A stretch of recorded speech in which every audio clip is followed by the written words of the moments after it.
প্রিয় ফেসবুক বন্ধুরা, আমরা আজকে এসেছি বিশেষ একটি প্রতিবেদন করার জন্য।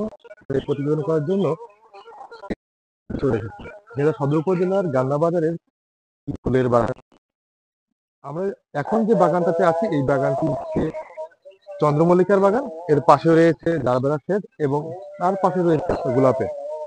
তো বিশেষ এই প্রতিবেদনটি করার জন্য আসছি। আসলে আপনারা জানেন যে আগামীতে 14ই ফেব্রুয়ারি বিশ্ব ভাষা দিবস এবং 21শে ফেব্রুয়ারি আন্তর্জাতিক মাতৃভাষা দিবস। আর এই সমস্ত দিবসকে ঘিরে শহীদ এবং ভালোবাসার প্রতি শ্রদ্ধা জানাতেই এই ফুলের অতিরিক্ত ফুল চাষে ব্যস্ত সময় পার করতে এখানকার কৃষকরা আমরা সরেজমিনে ছুটে এসে দেখলাম।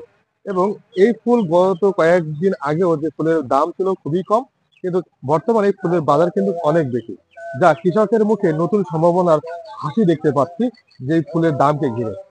যার কারণে আমরা এই ফুলের প্রতিবেদনটি করার জন্যই মূলত এখানে এসে যেটা দেখতে পেলাম যে ফুল কোনো ধরনের কীটনাশক বা বালাইনাশক ছাড়া কিছু অর্গানিক বা কিছু ধরনের টেকনিক অবলম্বন করে গোলাপ এবং জারবারাকে তারা সঠিকভাবে পর্যটন করছে, যাতে করে আগামী দিবসগুলোতে ঘিরে একটু অতিরিক্ত দাম পায়।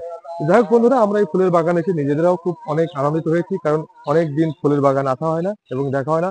বছরে দুইটি দিবসকে ঘিরে, বছর দুইটি দিবস না, দুইটা উপলক্ষে আমরা এই নিউজটা করে থাকি। যার কারণে 16 ডিসেম্বর এবং এই ফেব্রুয়ারি মাসে এই বিশেষ পরিবেদন করে থাকে। এই দুই দিবসে আমাদের এখানে আসা পড়ে। এখানে এসে যে চন্দ্রমল্লিকা দেখতে পাচ্ছেন, বিস্তীর্ণ মাঠ জুড়ে কিন্তু এই সূর্যের আলো পড়েছে। এদিকে সাদা ফুল একদম ঝিলমিল ঝিলমিল করছে এই ফুলগুলো। আর এই ফুলের সুবাসটা কিন্তু ছড়িয়েছে আশপাশে বিভিন্ন অনেক দূরে। তো আমরা সেই ফুলের সুবাস নিয়ে যাচ্ছি। তবে এখানে যারা ফুল প্রেমীরা ভাই ও বোনেরা আছেন, অবশ্যই এই ফুল বাগানে যদি আসার সৌভাগ্য হয় আসবেন। আর এই ভিডিওটি ভালো লাগলে অবশ্যই শেয়ার করে দিবেন। ভালো থাকবেন। আসসালামু আলাইকুম।